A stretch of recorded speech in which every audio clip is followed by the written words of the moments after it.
Hi students, so this is part 2 of chapter 10 as we finish off with independent samples t-tests.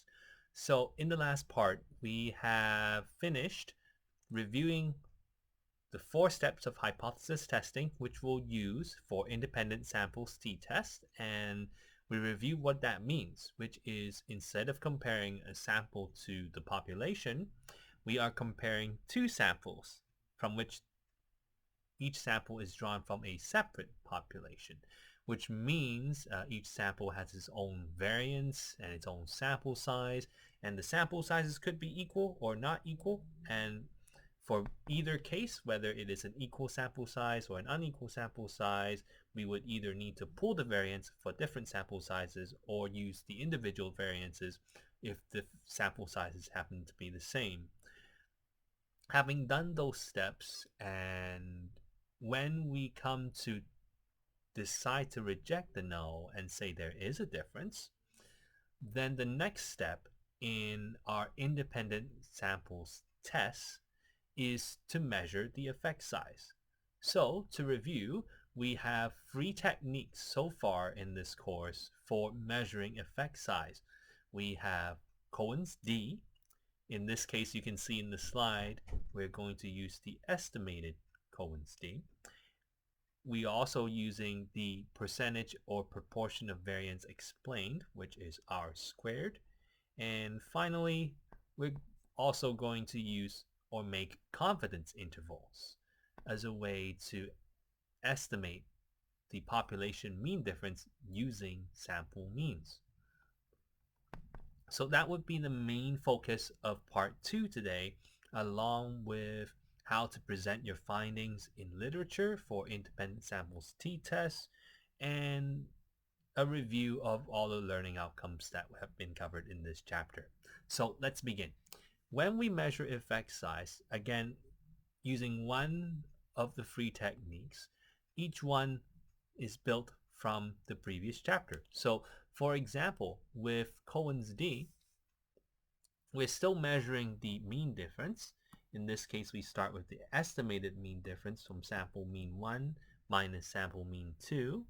And then we use the estimated standard deviation. And therefore, this Cohen's d for an independent samples t-test, we're actually estimating the distance or difference. Therefore, we are using the pooled variance. And remember, the pooled variance works for either same sample sizes or different sample sizes. So remember what we talked about in the last part, where if you pool the variance for 2 samples, regardless of whether they're of the same size or different size, it'll work every time for your estimated standard error. So for Cohen's d measuring effect size, we're no longer using standard error, but we are measuring the mean difference in standard deviations. In this case, the estimated standard deviation, using the sample pooled variance, and then square root that to estimate the population standard deviation. So here you see it's the pooled variance and then square root that, which gives us the estimated standard deviation. So you can see it's still the same foundation where you have the sample mean and then the standard error. Again, this would be for the first one would be for z-test, where you know the population standard deviation, and the bottom one here is going to be for your t-test for one sample, where you don't know the population standard deviation, but you do know the sample standard deviation. Moving on then to percentage or proportion of variance explained. Again, we're using R squared. The foundation is the same, and the values we're going to use are also the same. Again, we're looking at the treatment effect at the top versus or divided by all variances. So we have the t observed statistic squared, and then divided by the t-observed statistic squared plus your degrees of freedom. And here you should know that this would be your combined degrees of freedom. Because again, we're working with two samples. In this case, it would be degrees of freedom 1 plus degrees of freedom 2. So those are your two techniques already. And so second part of this chapter would be quite quick because we assume that you would have, if you've been following along, done practices on Cohen's d, percentage of variance explained, and confidence interval. So again, the major changes for the first two techniques would be for the first technique, the Cohen's d, where instead of using m minus mu, you would have m1 minus m2 because you're looking at the mean differences from the two samples and then dividing that by the pooled variance, square root that to get the estimated standard deviation. So what would this look like?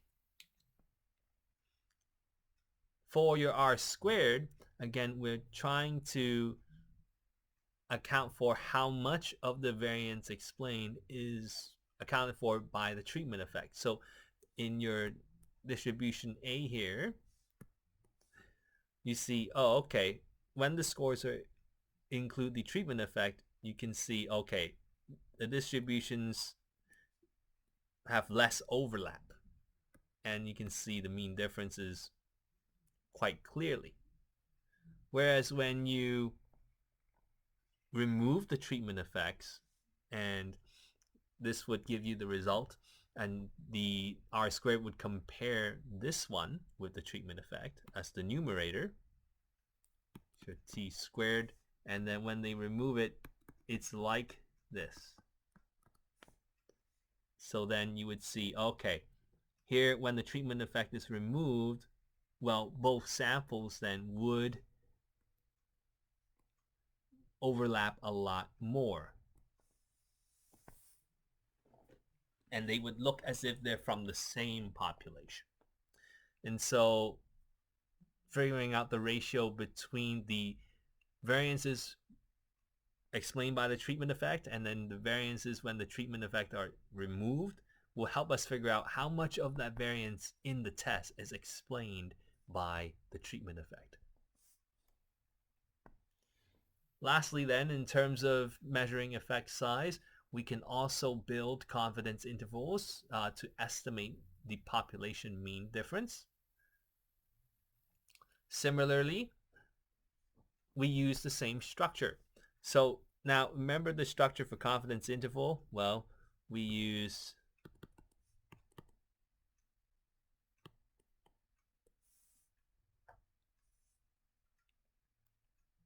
the basic formula. Again, you might remember this,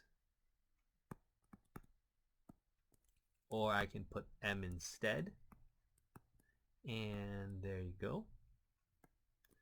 Or for t, this reads like a 6, it should be sigma. So as you can see, when you build confidence intervals, you are solving for mu using your observed statistic formula. In this case, for your independent samples t-test, your mu now becomes your population mean difference. Your m, sample mean, becomes your sample mean difference. And then, yes, it's still plus or minus, so that's the same. I'm going to put the square around that. And then the rest is also the same, save for the standard estimated standard error. So here the t is your observed statistic, and then you have, so again, remember this is t observed, and then this standard error, well, for your one sample is just estimated standard error. For your independent samples t-test with two samples, you may have to pull the variance, but again, it's always safe to pull the variance to get the estimated standard error. So make sure when you start to build a confidence interval for an independent samples test, you are working with mean differences. Again, you would have your population mean differences and your sample mean differences, and then your standard error would have variances, and you can always pull them to be safe. Again, the process is the same when you build the confidence interval. So you would be given in this course a percentage where you would build your values. In this case, it would not be the observed. It would actually be whatever the critical value is. So in this case, it's whatever percentage it would be, not your observed.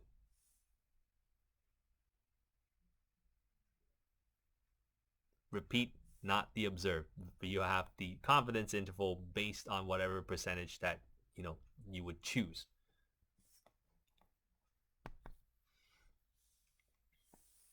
So to review then, in terms of confidence intervals,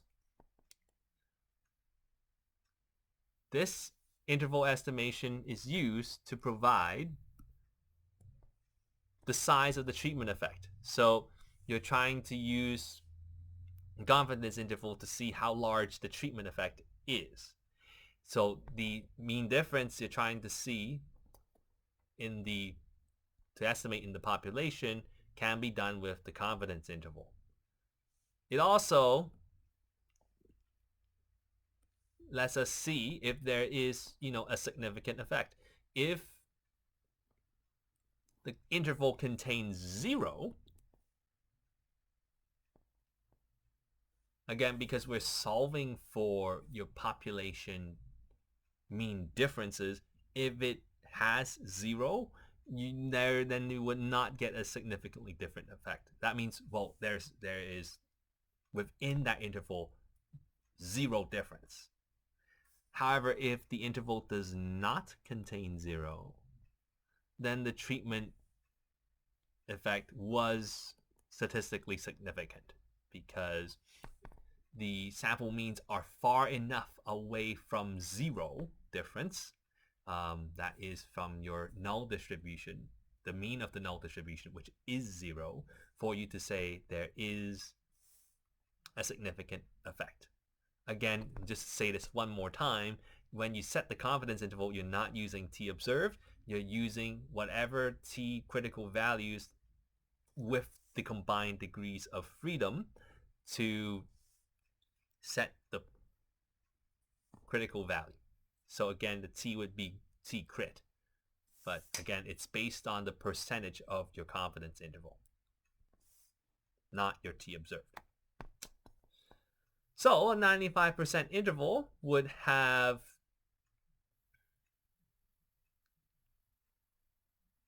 its own t values depending on the sample size. In this case, it's not given here. So for more practice with confidence intervals, we have the textbook as a resource. You have your practice questions in your web-based tutorials, which we can show you as well near the end of the video, as well as your practice worksheet where you can try building confidence intervals. But here's an example of a confidence interval that shows a significant effect. That is the mean differences in the samples are far enough away from the mean of the null distribution, 0, that there is no overlap at all. There is no value in the interval that contains 0. So as you can see, the lowest value of the confidence interval, and these are actual mean values now, at 3.798, yeah, it's not near 0 at all, and it does not contain 0. So yeah, between 3.798 and 12.202, there's, again, no values containing 0. And the estimate here is, well, the population mean differences would be between these 2 points, 3.798 and 12.202. And this interval is estimated when we are given a percentage, or we make a percentage, and then we set the critical values based on the combined degrees of freedom, and then we solve for mu1 minus mu2.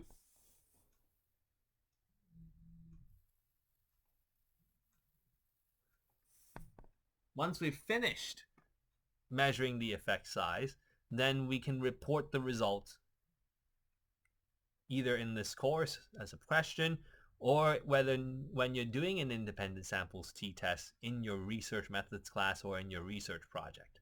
So here are the things that you would report. You would report whether there is a difference between the two groups, and that is whether you've decided to reject or fail to reject the null, and that is whether the difference is significant or not. So that's one. You would report the descriptive statistics of each group. So in the course, you would be given either the values in just the numbers, or you would be given a chart with the data. It could be raw data where you would need to calculate the sample mean and standard deviation. So you need to do these things for each group. In this case, because we're working with 2 samples, you're going to do it for 2 groups. You would also report the t statistic. Here it is the t observed, along with the degrees of freedom. And remember, this is the combined degrees of freedom. In your assignments, you would also report the critical values. In a two-tailed test, you have 2. So it would be plus or minus something. And then in your distribution, you would draw this. And this would be a null distribution with a mean of 0. So null is true. You would have the degrees of freedom here. And again, this would be a combined degrees of freedom. You'd set your critical regions. And then alpha would be half on each tail. And then your critical value would be plus on this side, minus on this side, with the decision to reject for more extreme values, and then the decision failing to reject for less extreme values closer to the mean of 0. So that would be your step 2. You will report the p-value in research projects when you happen to use something like the SPSS, the statistical package for social sciences, or some websites that are readily available. But for the course, unless you happen to try and find the p-value for smaller degrees of freedom, actually you can't, because the p-values that are there are only alpha values. So only for projects would you do this. And so again, let me remind you, for students taking this class, that if you happen to be reporting p-values in your course quizzes, then we know you're cheating and using software, because the resources we have for you, you would report the critical value instead. And often the software doesn't give you that. So if you're missing the t critical values and you report the p-values in like very exact numbers that is not showing in the t tables, yeah, then we know you're using software. But do use software for your research projects. But for this course, we're teaching you the technique and the concept. Once you're done, you report the effect size. A very common one is the confidence interval, which would, again, based on how the confidence interval works, especially for independent samples t-test, if the interval does not contain 0. So here you can see it's a 90% confidence interval, noted as CI. This is the minimum value, and this is the maximum value. So this is a range. It is an interval. And so yes, these values do not contain 0, and therefore it's further evidence that the results for this test, statistically speaking, is significant. And that is the differences that even the confidence interval estimates is larger than 0. For directional tests, that is one-tailed tests,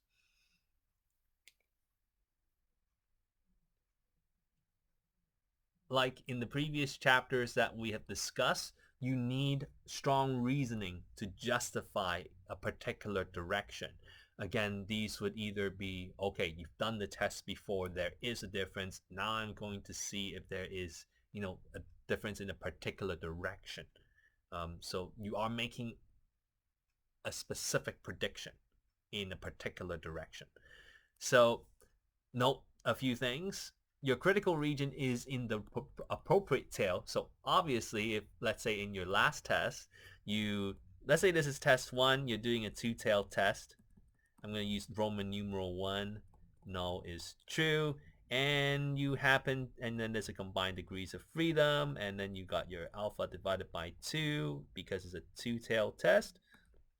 And then your t observed is somewhere over here. You've done it once already, and you've decided to reject the null.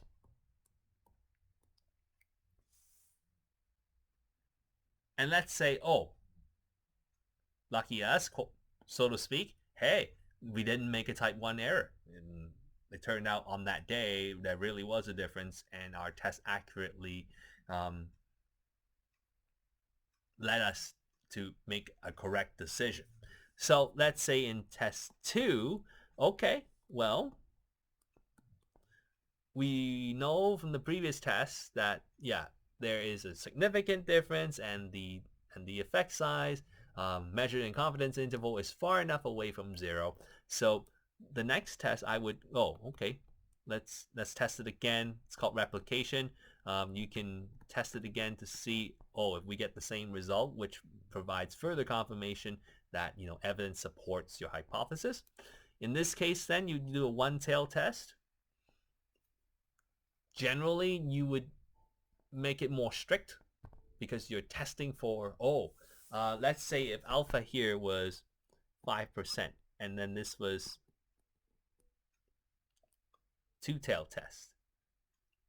So maybe this time, I wouldn't go back to alpha at 5% because alpha at 5% for one tail is going to be larger than half of 5% in a two-tail test. So maybe I would want to test this at 1%, which is now more strict. And okay, maybe last time you tested it, the observed value for t was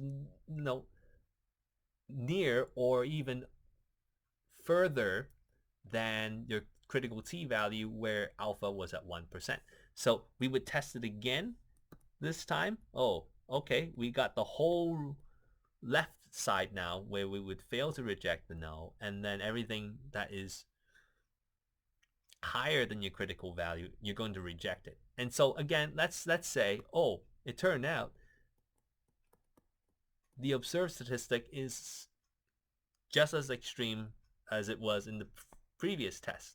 And so this time we can, with our second test, a one-tail test, we can clearly say, yeah, not only did we say in the previous test there is a difference, now in the second test where we specify direction and we justify it as, we've done it before, we've seen the results of that test, the numbers show the increase or difference in the positive direction, and it's significant, and the effect is large enough. So in your next test, you would, okay, let's do a one-tail test in the positive direction, trying to test for a positive mean difference. And yeah, the results are again significant, and you can still, do an effect size test. It could be estimated Cohen's d. It could be r squared, or you could make a confidence interval. So one-tail test can be used.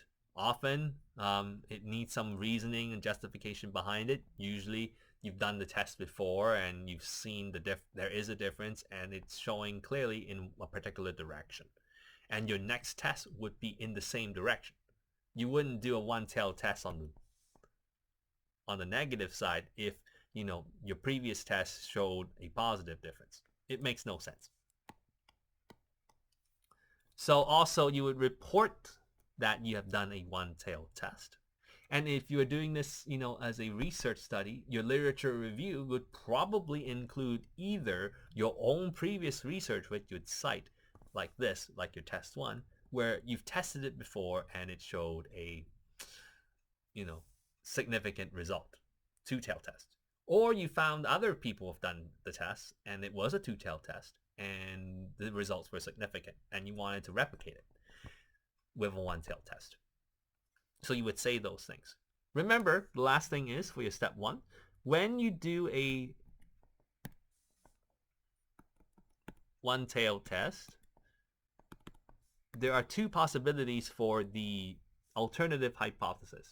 So either you would say that there is a positive mean difference between the two populations, or there is a negative mean difference between them.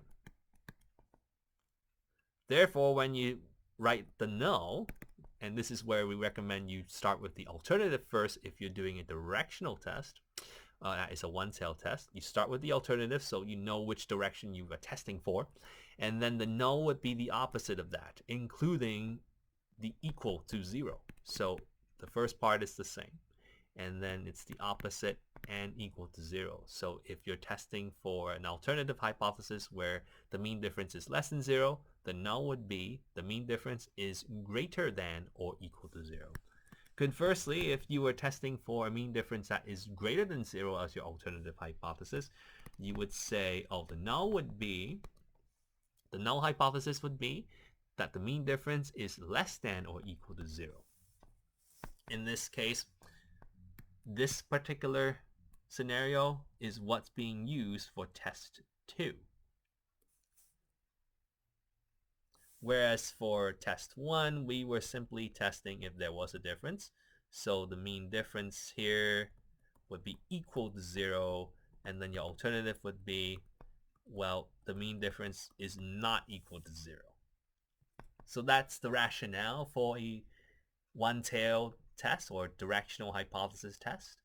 And those would be the steps, particularly step 1 and 2.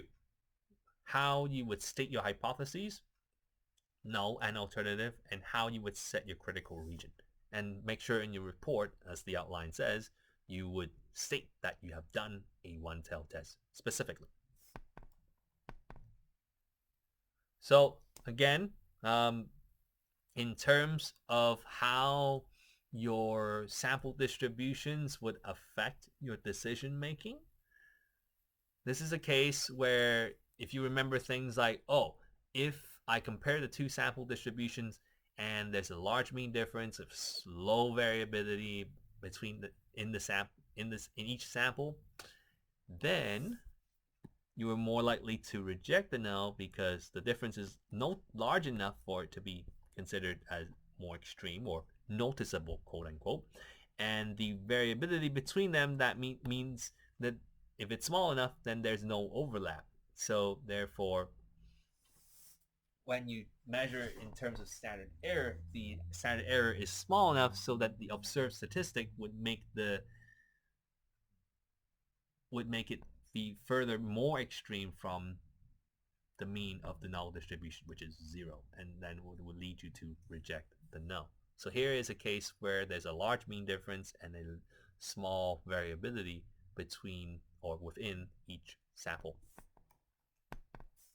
Here is a case where you have a large mean difference, but the variability is large also.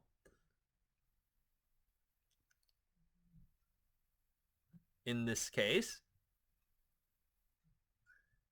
the results may look like they're significant because, the mean difference looks large enough, but because the variability is much larger, in this case you can see the standard deviations are much larger, the effects themselves are no longer significant, and that there's overlap between the two samples, and therefore the observed statistic would be much lower or much less extreme for you to decide to reject the no.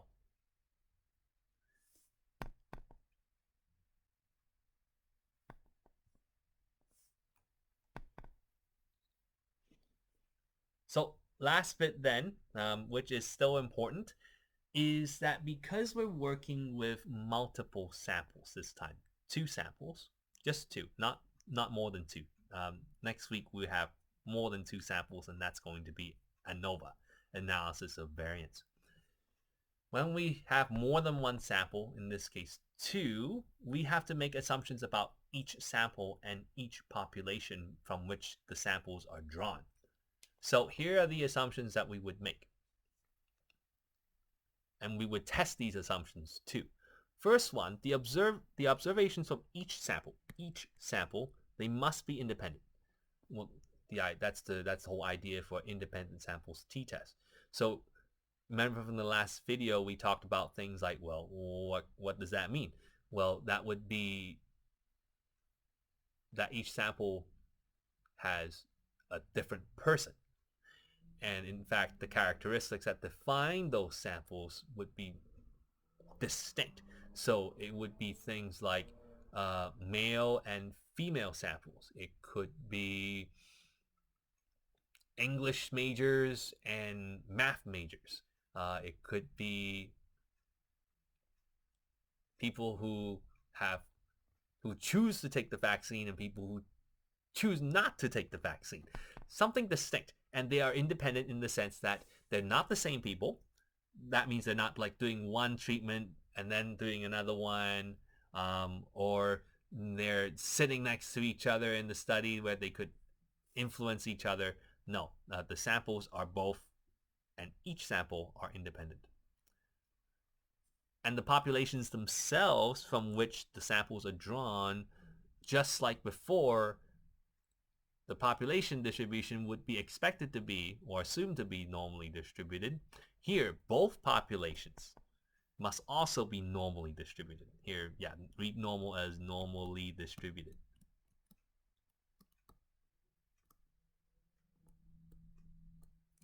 Wait, I can't spell distributed. I spelled distribution. Again, that would be assumption that is made. That would be an assumption that is made, so that the samples from which the samples from the population that is being collected, then yeah, the samples themselves will be representative of the population as well. Now, the next assumption is going to be something we will talk more about, is that the populations themselves have equal variances. That is to say, yes, the populations are different, like male population versus female population, population of English majors versus population of math majors, but there is variability within each population. And the assumption here is that the variances between them, the variability between them, is roughly equal. That means, well, let's say if we're comparing how English majors and math majors do in, let's say, a statistics class, you may expect the math majors to do better in the statistics class because, I mean, there is math and statistics. Of course, there could be English majors that do well in statistics. So again, the way we talk about this, even logically, you can see that there is variability already.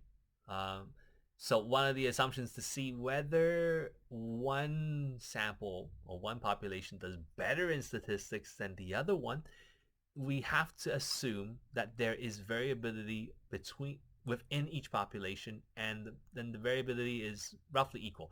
That is, you could have students from the English major that do very well in statistics, and those in the English major that don't do so well. Just like in the math department, you could have math majors that do really well in statistics, and you go, yeah, of course.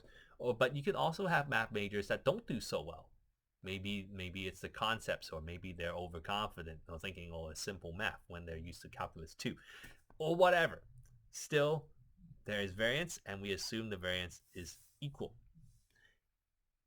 Then we can check to see if the variances are equal. Then we can attribute to any treatment effect or any differences between the population as, yeah, the actual difference and not because of other variances, especially when variances are not equal. And so the assumption then has a specific term called the homogeneity of variance. Yes, the prefix here, homo, which I believe is Latin, it means same. So the homogeneity of variance is a Latin word. It's a Latin way of saying, well, we assume that the variances between the samples are equal. Again, reason being, well, if the variances are equal with the populations, then the differences between them would not be about how the variances are different between the population, but it is that, yeah, there is a mean difference between them, especially for large differences with small different variances. So we can say, yeah, there is a distinction clearly between the two populations on some type of measure.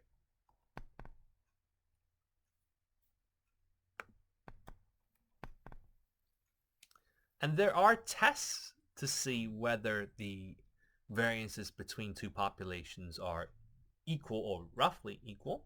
And so in this course, we introduce to you what that is. In more advanced courses, you would be asked to specifically test for homogeneity of variance, which would lead you to use either the way that we have learned before, that is, we assume that the variances are equal, and then we pool the variance for unequal sample sizes, or work with the individual variances, which would be roughly equal, to do our independent samples t-test.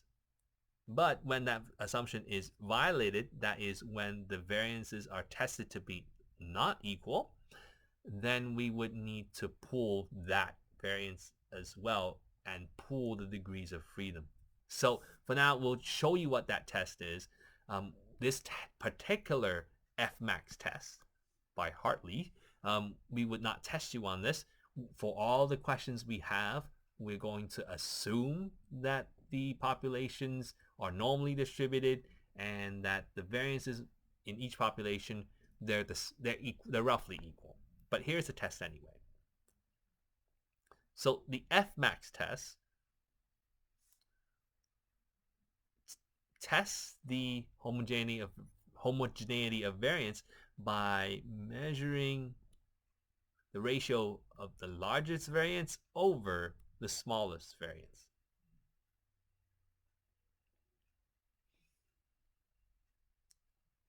In which case, once you figure out the ratio, the smaller the value, it would be near 1, because you're looking for the difference between the variances.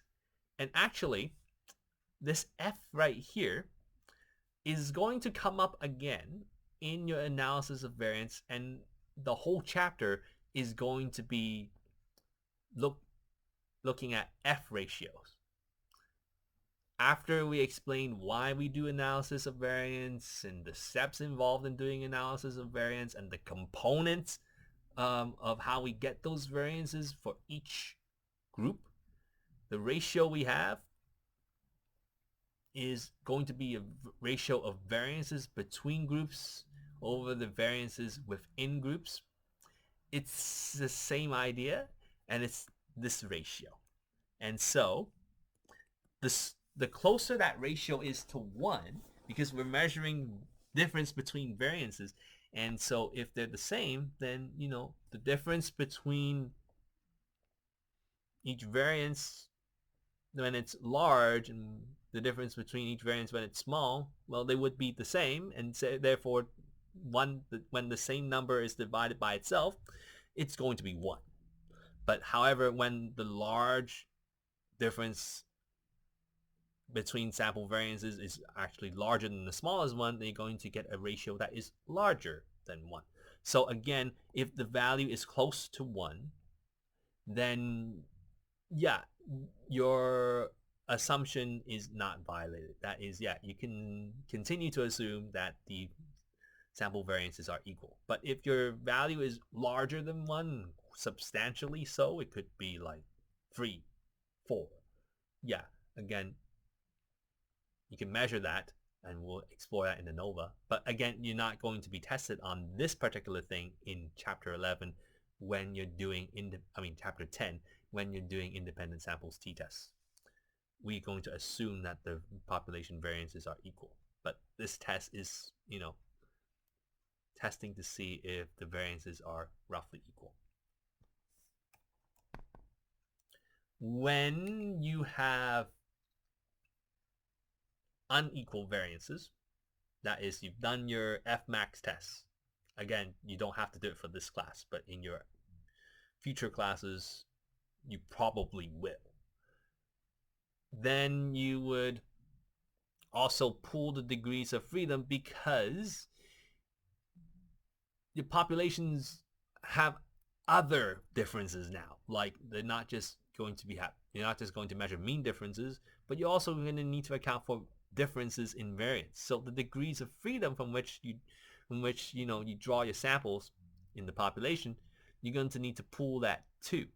And in a way, this reads similarly to your pooled variance, but in this case, you are measuring a pooled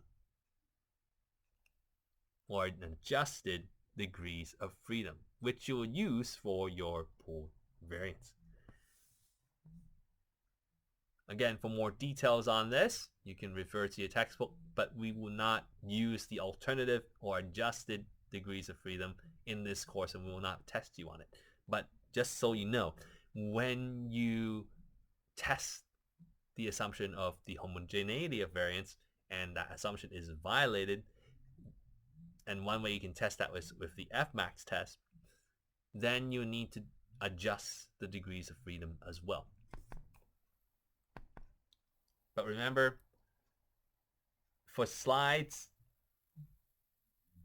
29 and 30 in this particular set, in this particular course where your instructor, me, would tell you, hey, it's not covered in this class, and this is the intro to statistics class, then you're okay. You don't need to quote unquote remember this. But if you happen to choose to take other classes and you're taking more advanced classes, you will need to remember this and use it. So to finish it off then, we got some learning check questions. Question 3. For independent measures research studies, the value of Cohen's d or r squared help to describe what?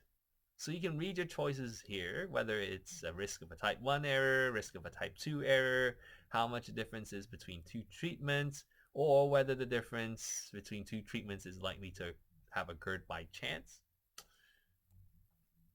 Again, a concept question. You can think about what effect size measures. And if you've chosen C, yeah, how much the difference is between 2 treatments, you're right.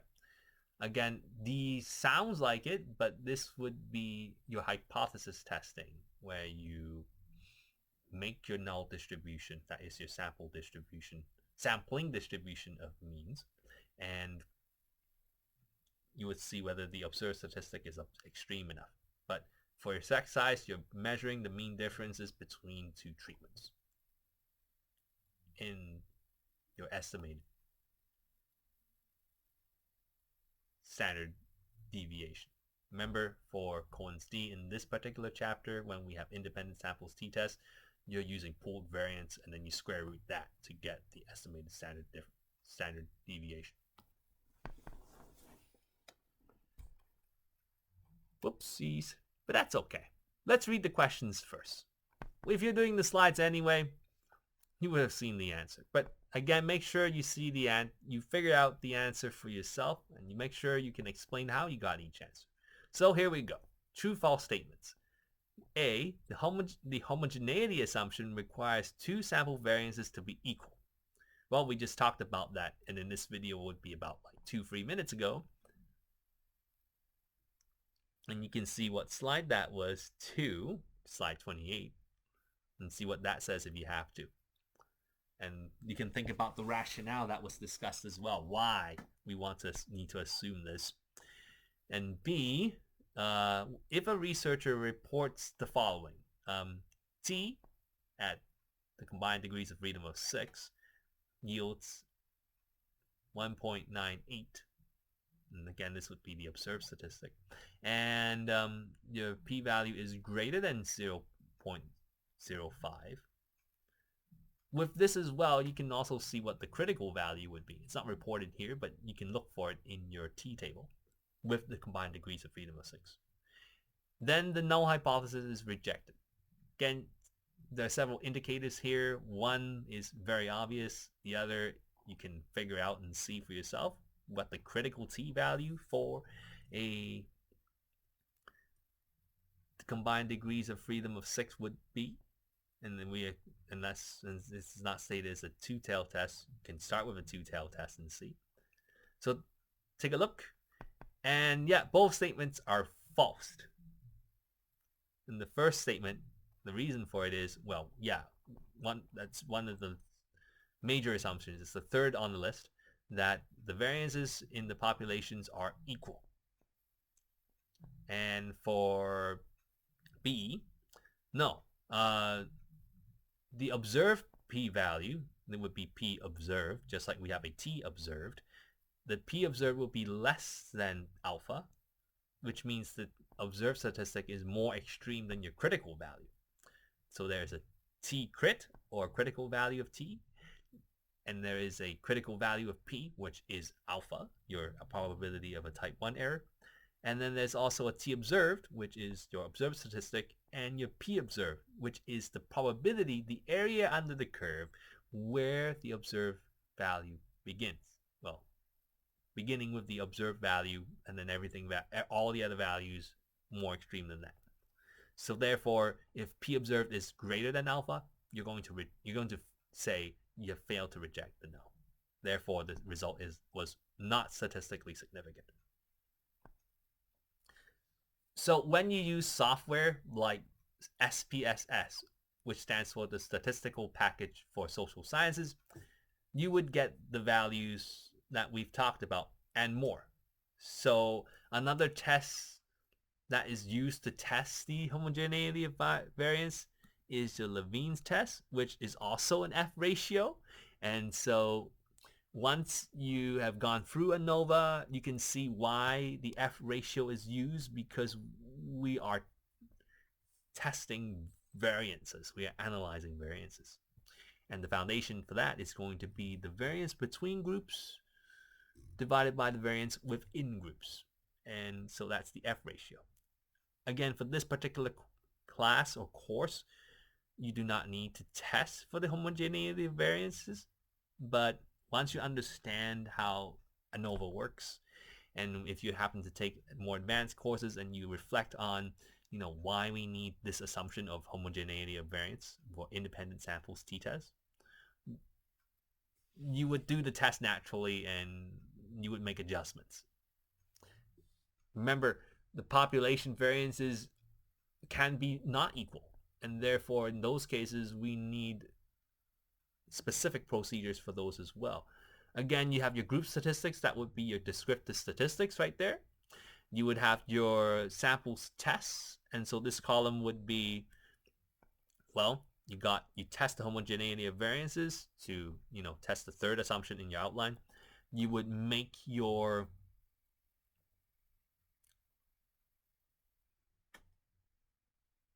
test as well to see if what the degrees of freedom are. And then the last part here is going to be your test. So here, because the software tests both assumptions, that is whether you assume the variances are equal and whether the variances are not equal, then you can see, oh, okay, the alpha level has been set at 0.1%, and then you can see the mean differences between them. And you can see, well, that's right there, 93 minus 85. Cool. Okay, you got your standard error, which is calculated. They happen to be the same. in this case, and then you can see, oh, this confidence interval as well. Your t statistic is also there. Here, notice, okay, there is the sig, that is your p observed here, for your homogeneity test, but here you only see the confidence interval. And you see here, because the confidence interval does not include the number 0, the test is likely to have been significant. And here you can see also the tests. These would be your critical values, your combined degrees of freedom. The reason why these critical values seem so high than what you're used to, like, 1.9 or 2, something like that, is because look at alpha. It's 0.01. So that's not only 0.01, that is like 1%. This is 0.1%. So this will be 4 standard deviations away. In this case, 4 standard errors away, because we're using the sampling distribution. And so if you look at this here,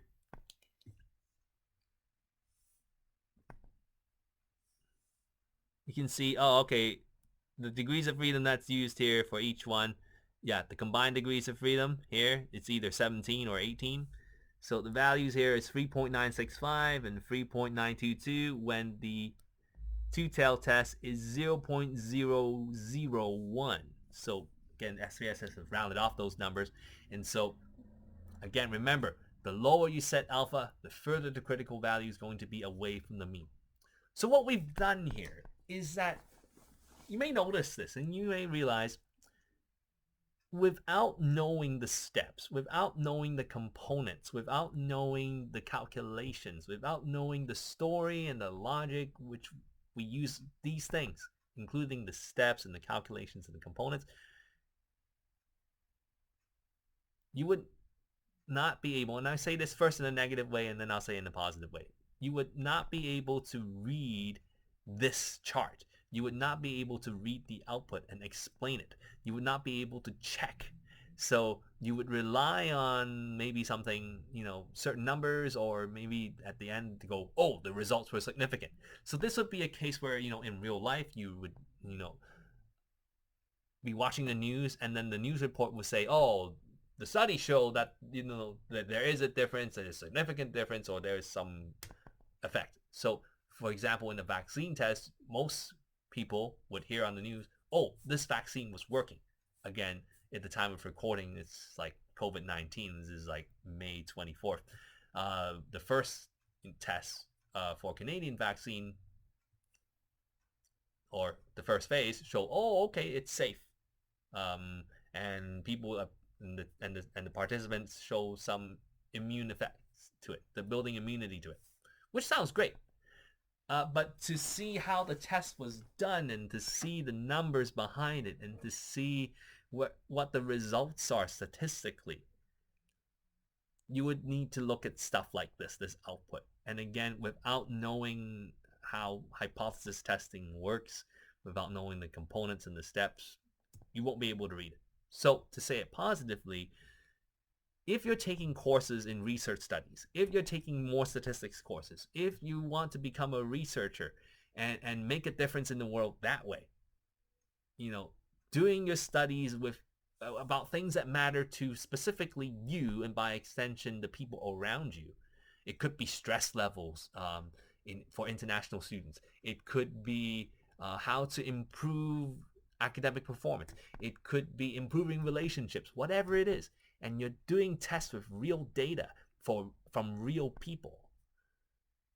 These are the same procedures that we're teaching to help you make a difference in these things. And these are the same procedures, and of course there are more complicated procedures for more complicated scenarios, but it's the same foundation. So again, the more you master from this course, the greater understanding you have, not only to see how research works and you can read more of the results like this, but also you can do your own research more reliably, more consistently.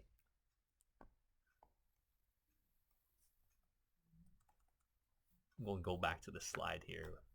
We're like done. So that was it then. Ending with a short rant, really, which hopes to encourage you to study this.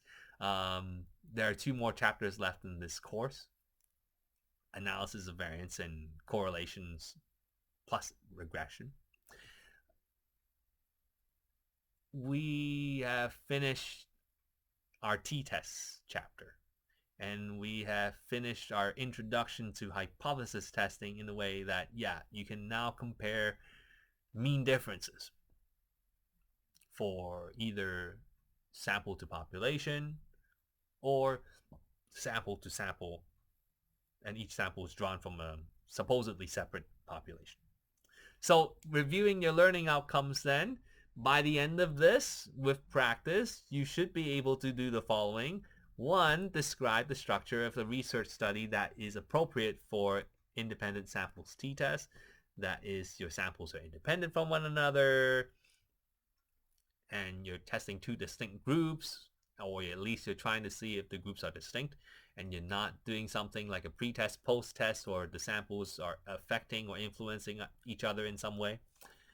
2, you would be able to test the difference between those 2 populations or 2 treatment groups, or it could be a treatment group and a control group, but they're 2 populations, using your independent t-test, which involves, step 3.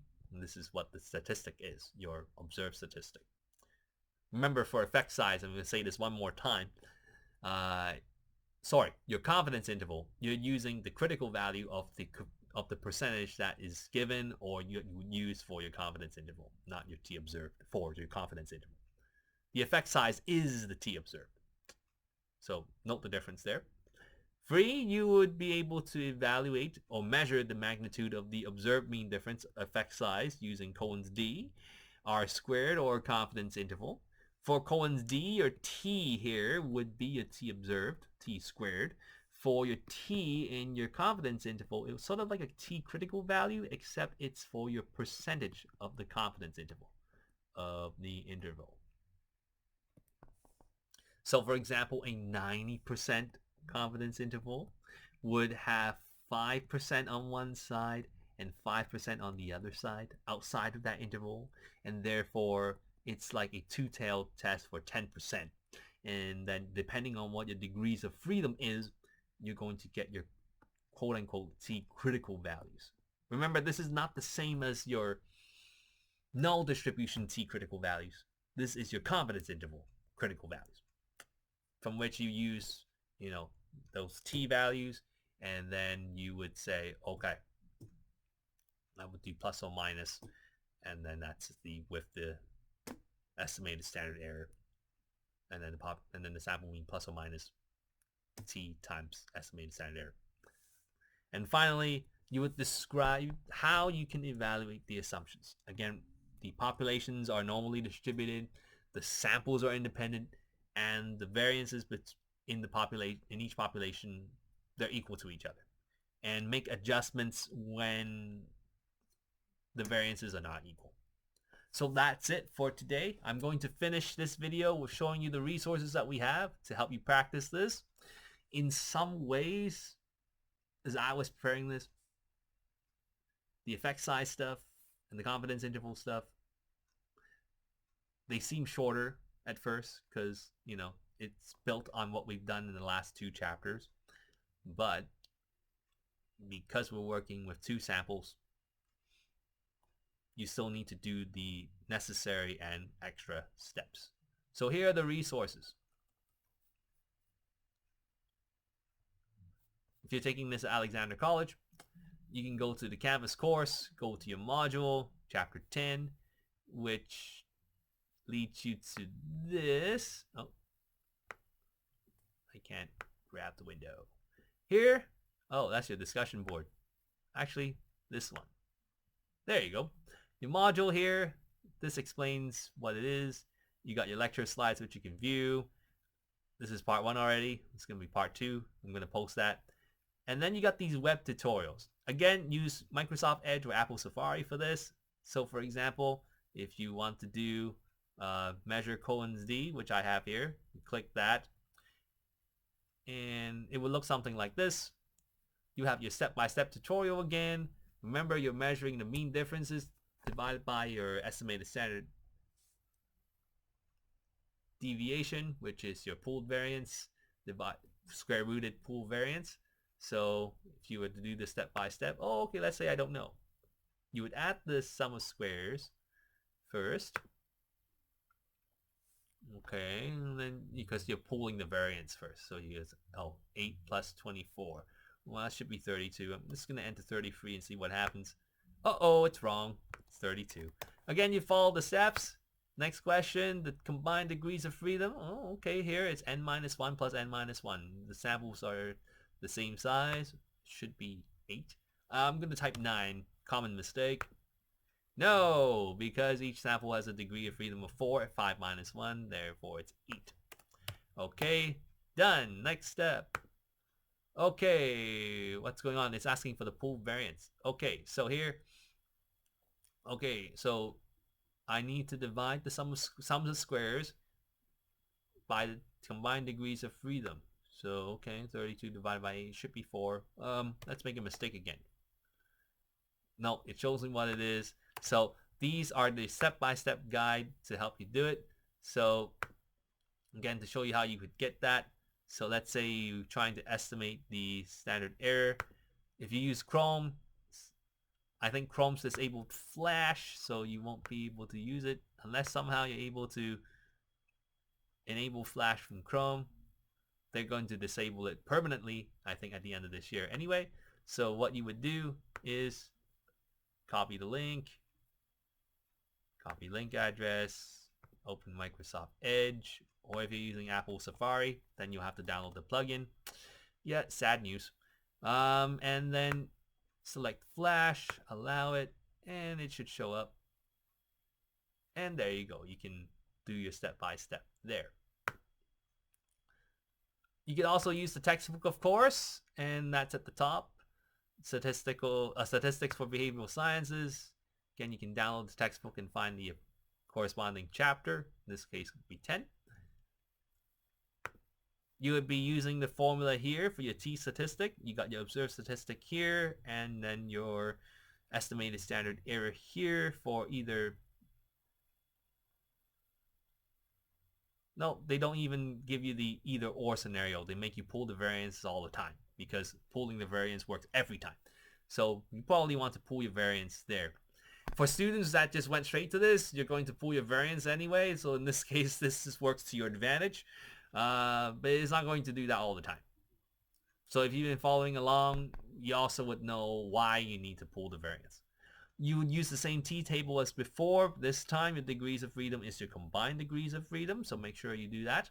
In ANOVA, you'll be combining degrees of freedom and looking at individual degrees of freedom also. So that's going to be interesting. You're going to have degrees of freedom between and degrees of freedom within. That's going to be, and degrees of freedom total. That's going to be something that needs more steps. Again, we have our practice worksheet along with your areas that you can reply to the questions. If you're, again, taking this at Alexander College or using a Canvas platform, you can answer them there and just set this up for you.